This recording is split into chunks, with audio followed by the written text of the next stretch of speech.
Looks like, I don't know. So you're Blay Willie. Yes. All right, give it up for Blay Willie. Come on down. So good evening, everyone. Good evening, everyone. So I come from Lexington, North Carolina.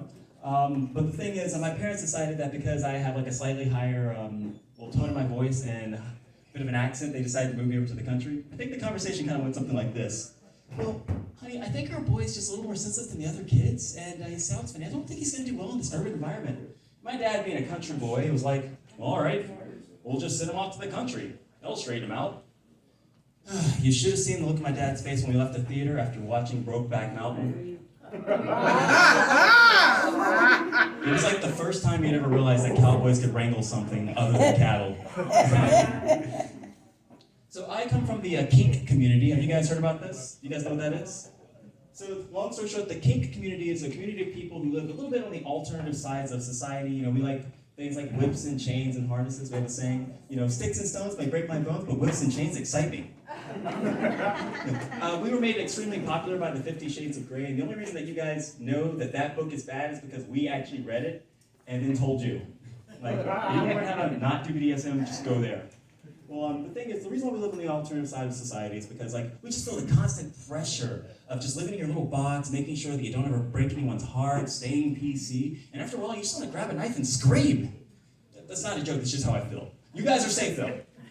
Well, the thing is, like for example, 1950s Joker, right? You know, he was dipped in a vat of acid, lost his mind, right? He's the antagonist of Batman. The last two Joker movies just featured a guy just living in New York. That was it. They just dipped him in society and he came out crazy.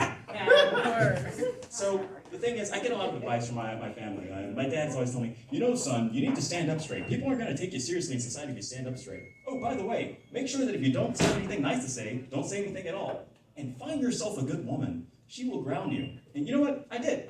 I eventually ended up dating this girl. I've been dating for about 6 months, and she wanted to give me a little surprise at the 6 months anniversary. She decided to take me up to the Tennessee Smoky Mountains. You guys ever been there? Yeah. It's a great place, you know? It's nice, quiet, no one can hear you scream. So we go out there, right? And she pulls out this suitcase that I had never seen before. And she pulls out like these ropes and chains and harnesses. And I'm just sitting here going, okay, well, we have been dating for 6 months. Maybe I'm in danger. So she looks at me and is like, hey, so this is going great. I've had a lot of fun with you. I was wondering if you could just chase me naked in the woods and aggress me against a tree. And I had never heard that statement in my life, ever. And the thing is, you women, you guys know exactly how to just get in our freaking heads. Because she flipped her hair, turned to the side and said, well, you know, if you're not up to it. And my mind went from, but the social imperative demands that I am charitable, cordial to you, and nice, to run, bitch. I'll give you a head start. So there I am, running in the Tennessee mountains behind her, with the light of the moon reflecting off her ass, the only thing I can see. And all of a sudden I hear a voice in my head. It's my dad. He's like, stand up straight, son. People won't take you seriously if you don't. I was thinking, oh, he was warning me. Because I wasn't going to catch this bitch slouching. Sorry guys, I'm bilingual. These are kind of hard for me. I won't catch this bitch slouching. Is that better? Is that better? So I'm gaining on her. There's wind in my chest. And all of a sudden I hear my dad's voice again. If you don't have anything nice to say, don't say anything at all. And the thing is, my partner at the time is into consensual non-consent. Do you guys know what that is? So consensual non-consent is when two adults negotiate a sex act and then pretend it never happened. So I'm chasing her out in the woods. And all of a sudden I say the most violent thing I can think of. You know, I've never really struggled in life, so I thought, tonight, you're going to be my blanket because I'm going to be inside of you, safe and warm, 4 hours. Now, I'm glad you guys like that joke, because she did too, and she fell down while laughing. So there I quickly scoop her up, I grab the rope, and I start tying her legs, start tying her arms, and go again, we're playing, you know, this is all consensual. She says, oh no, mister, please don't, I'll do anything. And me just trying to be cool, I'm like, the hell you will. But inside I'm thinking of like every single campfire song about tying knots and destruction. Just like, here's how we tie a slut, tie her mouth, smack her butt. And then finally, I had this lovely display before me. And before I pollinated everything within a 20-foot radius, I heard my dad's voice one more time. He's like, find yourself a good woman, son. She'll ground you.